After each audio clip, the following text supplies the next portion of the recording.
Vaginal tightening বা যোনিপথ tightening surgery সম্পর্কে আপনাদের কিছু প্রশ্ন থাকে, সেই প্রশ্নগুলোর উত্তর দিব আজকে আমি। ডাক্তার তামান্না আহমেদ, একজন প্লাস্টিক সার্জারি বিশেষজ্ঞ। যোনিপথ টাইটেনিং সার্জারি আমরা যে কোনো মহিলাদের করতে পারি। সাধারণত মধ্যবয়স্ক মহিলারাই আমাদের কাছে এই সার্জারির জন্য বেশি আসে, নর্মাল ডেলিভারি বা সিজারিয়ান সেকশনের পরে।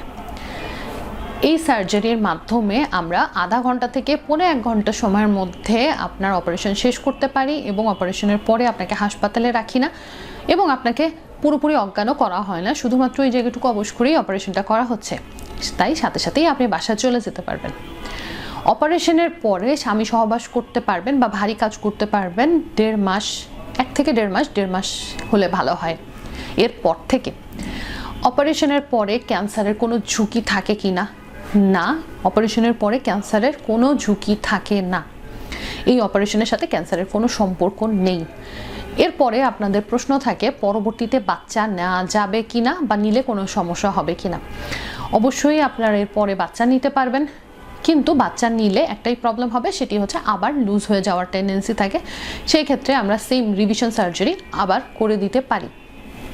এরপরে আপনাদের যে প্রশ্নটা থাকে সার্জারি ছাড়া কোনো উপায় আছে কিনা?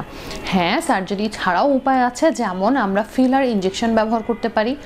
আমরা আপনার শরীর থেকে অল্প কিছু ফ্যাট নিয়ে সেই ফ্যাট প্রসেস করে এখানে ইনজেক্ট করে দিতে পারি। এছাড়াও আমাদের হাতে আছে লেজার সার্জারি। এরপরে আপনাদের যে প্রশ্নটা সবচেয়ে বেশি থাকে, ঘরোয়া কোনো পদ্ধতি আছে কিনা?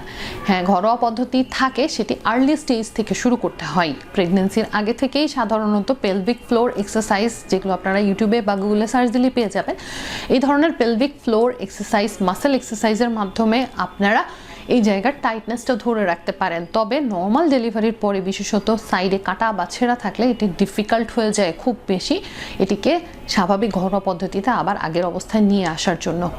সো প্রত্যেকটা পদ্ধতি কোনটা আপনার জন্য ফিজিবল হবে সেটি ডিপেন্ড করবে আপনার শারীরিক অবস্থার ওপর এবং আপনার প্লাস্টিক সার্জন আপনার জন্য কোন পদ্ধতিটা বেস্ট মনে করবে তার উপর। তাই এই বিষয়ে কোনো প্রশ্ন থাকলে করবেন আমাদেরকে সরাসরি। ধন্যবাদ।